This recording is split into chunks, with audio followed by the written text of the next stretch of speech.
I'm here today talking to Hugh, and I've been really interested to hear about your cancer journey. I think everybody's journey is different, but then it's always the same to a degree, because the person you are when you start and the person you are as you come through your journey is not the same.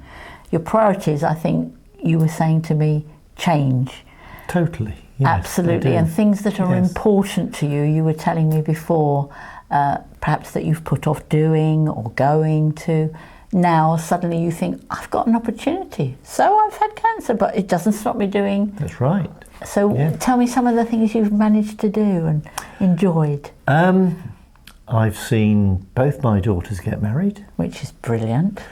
I've seen the birth of 3 grandchildren. Excellent. And that must be a real heart-stopping. It is. They're the absolute highlight of my life. I can imagine really that, yes.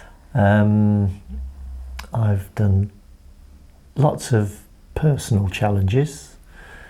Do you think this is important, that yes, as a person you still need to motivate yourself? Yes. Yes, yeah. I agree with you totally. I mean, I've always liked, I've always been a very active sort of person. Yes, you said. And I did as I said, I did a half marathon. I've done a parachute. That's amazing. The skydive was incredible. And do you think perhaps some of these things, had you not had to go through such an unfortunate cancer diagnosis, you may never have done? You might have just put them off, and well, it wouldn't even have crossed my mind to do it. No, I mean, it was there as a challenge, you know, and I've really enjoyed it.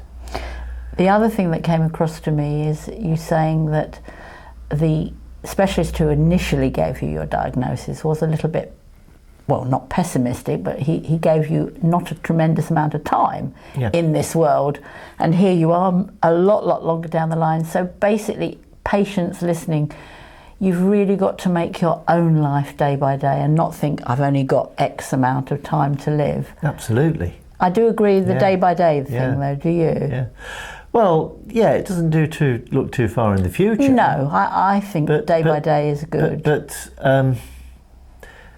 you plan for the future. Absolutely. You know, I mean, there's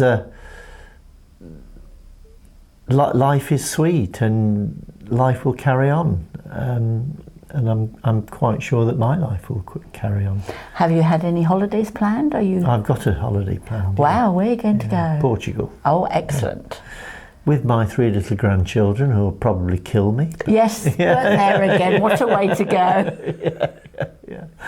Yeah. No, so I think having a purpose is really important, definitely, isn't it? It is, yes.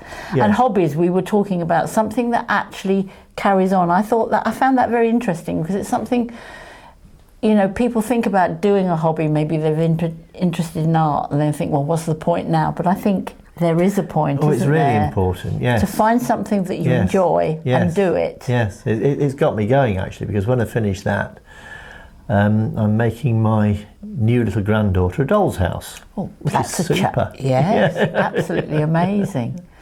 So don't sit there dwelling. No, never sit there dwelling. That's the worst thing you can do. Yeah, I could imagine that. And don't think, why me? No. Because why not you? Why not you? I mean, yes, I say that to myself. There are thousands of people in the same position. Yes. You may, when you're first diagnosed, you think that the finger's pointing at you and it's only you, but it's not. There are thousands, and why should you be special? Just get on with it and deal with it and enjoy your life, because there's a lot of life to enjoy. Absolutely. The only thing I would say, perhaps to people earlier on in their diagnosis, is, as you said, when you walked across that, I knew exactly what you felt. When you walked across the car park, it does hit you with a sledgehammer, what's just happened. Yeah. Is it's not necessarily because it is so common for people to have a diagnosis, that it's not always handled the best way possible. It would be good if there was... If you could be given your diagnosis and then given a couple of days to go away and think about it. Yes. And then go back and ask the questions. Yes, I agree with you because there. you can't take it in. You can't take it in. I mean, that with prostate cancer, if it's not advanced, they give you about 4 treatment options. They don't give you any advice on the treatment options at all, but they give you the options. So hard. And you don't know what to do. No, of course you don't. I mean, do you have a radical prostatectomy or brachytherapy or external beam radiotherapy? It must be really difficult. And I do a stint on the helpline, and people ring up. Oh yeah, I'm sure. And say, what should I choose? Well, you can't give medical advice. No. You really can't. But what you can do, and what you do, is to put them in touch with patients who have had the treatment, and then they can see how they've got on and what's best. And I think you've got to accept with any forms of treatment, there will be side effects. There are side effects from anything, but they are a small thing to bear in comparison to living. Oh, absolutely. And I think this is what you've got to say in your head. Yes. I get quite cross when I hear some patients saying, oh, it makes me feel this and it makes me feel... And I thought, well, yes, What's but you're the here alternative? and you're going to the shops and you're doing this, absolutely. so you've got to put it into a category. Not hard. Okay, I've got that, but what's that in comparison? Yes, you've got to... It's your frame of mind, I think, you've got to govern, isn't it? Definitely. Yeah. And the other thing is, if you're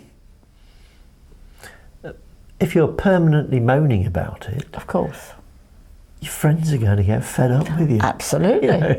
I mean, to a degree, nobody wants to keep hearing. I mean, when someone says, "How do you feel?" they don't want to know. No. They want you to say, "Fine." No. Of course they do. Absolutely. Yes. Yes, I agree. But it's like acting a part to a degree. I think if you act a certain way for long enough, you become that person. I think you think, do. gosh, I've gone through several days and I haven't felt this, and this because I've been that's really true, actually. It is, isn't it? Yes. You get into a way, and that is a brilliant thing to do. Yeah. But I definitely would pick up on your hobbies. I think that is a very good idea. Trying to find something that you can carry on with and do. You were telling me, what was it that you built that's taken you X amount of years? The Endeavour. Wow, that sounds like a real challenge. I've got a photo of it. I know it won't work I know you can't see it, but... I can see that. And did you start this right at the beginning? Yes. And yes. What did you see it in a magazine? It was a part work magazine. Oh yes. And the Endeavour is the sailing ship that discovered Australia, Captain Cook's sailing ship. Yes. And it came in little strips of wood. And a lot of little strips. And a lot of little strips of wood. And, wow. and all of the rigging came in rolls of cotton, and you had to make all of your rolls of cotton. Gosh. And, it's very, very intricate, and it took a lot of having a look to see if you can find it.